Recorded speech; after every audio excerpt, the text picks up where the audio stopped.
Britney Spears' father was officially suspended from her conservatorship last night. When you think about it, it's all kind of incredible. Only a year ago, people were trying to decipher what seemed to be coded messages on Spears' shirts on Instagram. Now we've got an established Free Britney movement, and it's cheering on the end of an era that many say was tyrannical and unfair.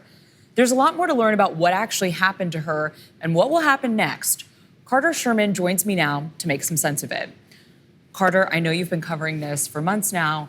What happened yesterday with this conservatorship hearing, and what's next for Britney? So the big news out of last night's hearing is that James Spears, Britney's father, and the man she's been trying to remove publicly from the conservatorship for several weeks now, is no longer her conservator. This is a huge victory for the Free Britney movement, but their work isn't done. Basically, what they have left to do is to end the conservatorship entirely, which could be happening in a matter of weeks. A judge has set a hearing on that matter for November 12th. Spears' father has been in control of her money for quite a while now. She's worth like $60 million. He is denying a lot of these allegations and wrongdoing that have come out in the press and in these court documents. But what does it mean in terms of, does she control her money now? Is she really free from some of the toxic behavior that surrounded her for years? That would be no. She does not control her money at this time.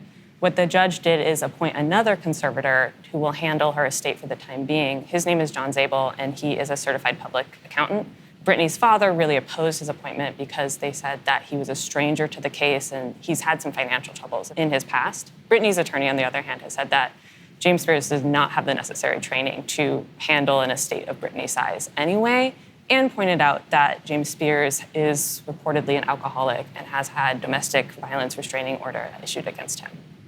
This whole conservatorship conversation has caught the interest of a lot of Americans who maybe weren't that aware of this practice in this country. I know in Washington, D.C., there's been a renewed policy and legislative examination of what these laws actually are.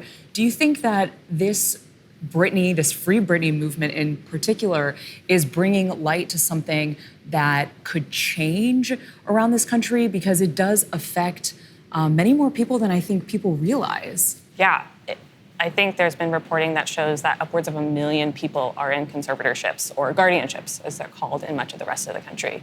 And what's wild, in particular in my mind about this, is that I used to think that guardianships were used for people who were elderly, perhaps people who had dementia or other mental health issues that prevented them from controlling their finances, and perhaps their younger children would take a hold of that and can help them.